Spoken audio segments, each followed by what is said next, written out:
We start our second hour with Anthony Dasher, UGAsports.com on Twitter, at Anthony Dasher1. Anthony, good morning. How you doing? Good morning. Doing fantastic. Hey, thanks for hopping on with us, man.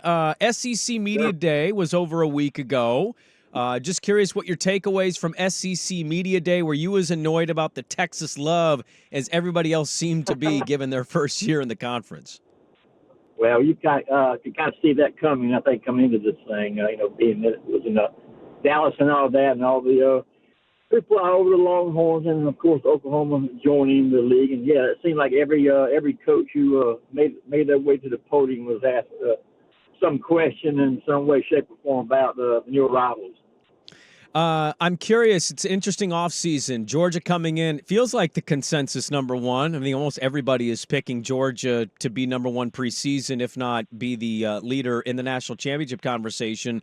Pretty loaded team, but also a mix of a lot of things off the field. When we talk about Georgia, what have you made of the last 2 to 3 weeks of Georgia football off the field? It's been 2 or 3 weeks. Kirby Smart wishes he probably would not have had to deal with. There's no question, about that. Just call it what it is. I mean, I start with the driving issue. That's the main thing going on right now. Reckless driving, guys going 75 miles per hour in the 45 in downtown Athens. Not good. There's just no other way to say it. And of course, this past week, wide receiver Rob Thomas, is arrested as a second-degree child abuse charge levied on him. He's still in jail as we speak right now. So it's been the off-the-field issues are a problem. There's no doubt about that. I mean, Coach Smart, I think he's doing what he can. They've had just tons of educational programs for the players week in, week out. And they're even beginning now to find guys to the collective. So, guys will get hit in the pocketbook for some of these things that are going on. But ultimately, players are going to have to start taking accountability for their actions. And that's right now, if you're from the outside looking in, that's not happening. Yeah, I'm curious about that, what you've made of his reaction to all of this. Because, Anthony, we're talking with Anthony Dasher, UGAsports.com, Georgia coming in number one preseason, also having some off-the-field issues. He comes in. Saban's gone. He kind of feels like maybe potentially the new voice of college football. He has a jokingly line about Dan Lanning and the Nike stuff. And, he worked with Lanning and all that. So he comes in as kind of the new Saban-ish, but he's got all of these things. I'm curious what you've made of his reaction to it, and how's the university responding to this stuff? Well, don't mind me just saying it this way. Kirby is pissed. I mean, this stuff is not, what he's about. It's not what he's trying to want the program to be about. It's not what he's teaching. As far as the university response goes, been pretty much, pretty much that. I mean, nobody is happy with what's going on. They're trying to find a way to keep it from happening.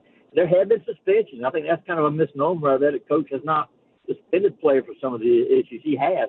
For example, Trevor Etienne, the running back, was arrested a couple of months ago, some driving-related issues. I fully expect he's going to have to sit out the opener, against Clemson and Mercedes-Benz for those actions. So, that's just what they're trying to get a handle on. What exactly, other than just flat kicking players off the team for a first or fifth driving offense for driving issues. I'm not sure what he can do. So continue to educate and help guys, finally get the message. Is there any? I guess I haven't seen it, so I guess I just ask you, since you cover the conference and the team. Have we heard anything about Sankey diving into any of this stuff or addressing it?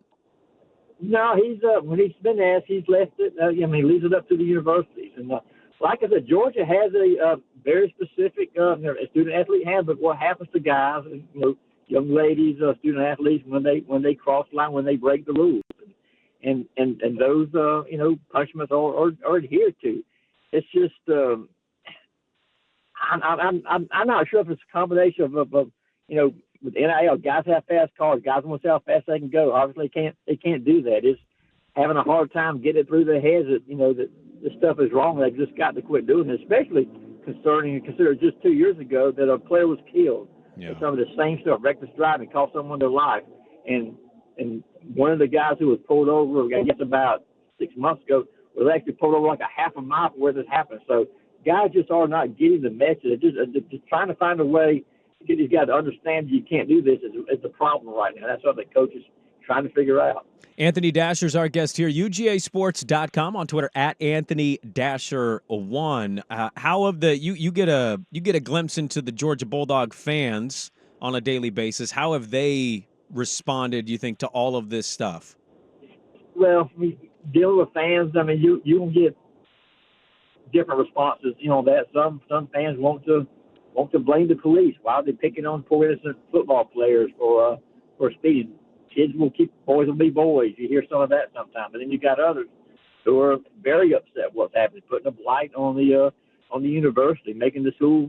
If you're a graduate of UGA, it's making you look bad, and people don't like when they go to work to hear rival fans put down their school of how things are going in Athens right now. So you kind of get a little bit of a mixed bag, but I think everybody understands that what's going on can't continue to happen, but they just sometimes I think fans get frustrated. They want to lay blame, and sometimes I don't think that blame is placed quite where it should be. Well, you mentioned some of the things they've had off the field. Ra Thomas, the latest one, with multiple charges against him. There was a lot of talk that he was going to be pretty instrumental in what they were offensively, and I mean no disrespect to the off-the-field things and people impacted in their lives with this stuff, but on the field, how this team looks given you mentioned ETN and now we got Ra and like how this team just like from a on the field, what has been impacted in what they're losing or what they don't have right now?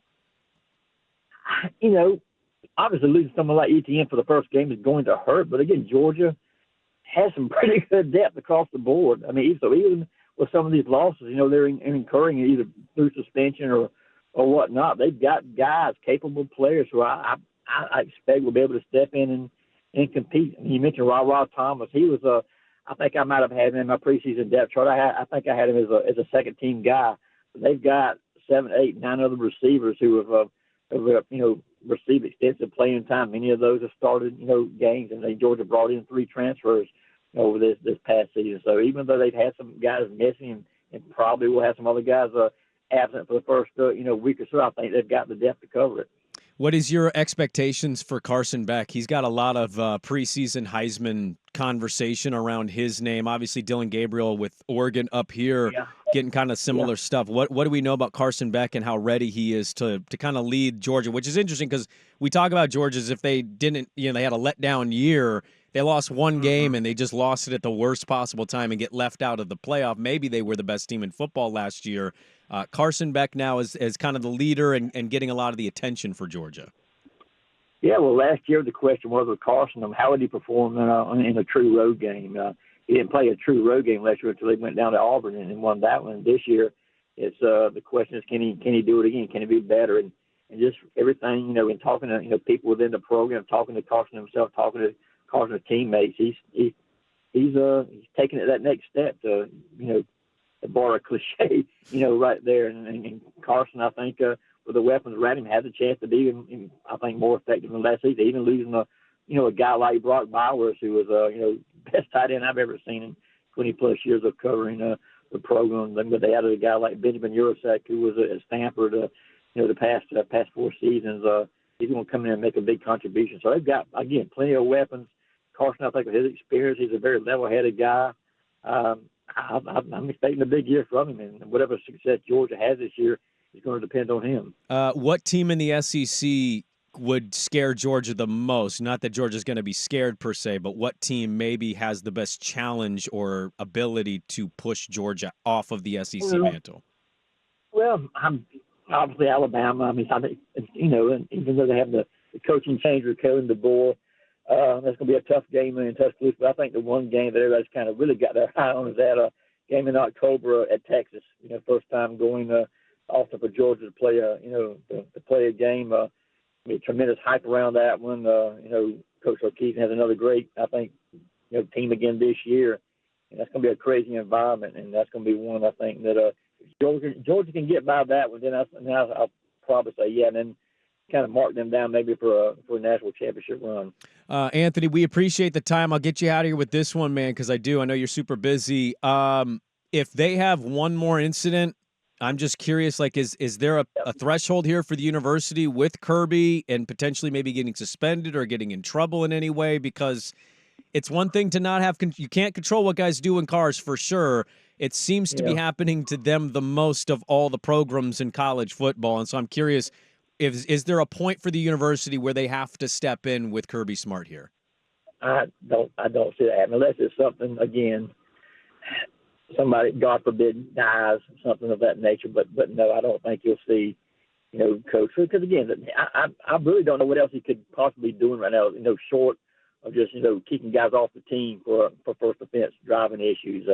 Again, let me be perfectly clear. I'm certainly not condoning what's happening. Kirby is not doing what's happening, with the team. They just got to find some answer. But no, I don't think he's in any kind of a danger of being censored, anything of that kind.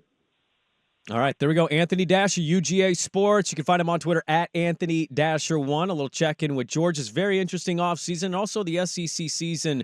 It's going to be a fascinating one with Georgia kind of coming in as number one preseason, but you got Texas, Alabama. We'll see what LSU is going to be. Anthony, thanks for the time out west. We appreciate it, my man. My pleasure. All right, there we go. Anthony Dasher, UGA Sports.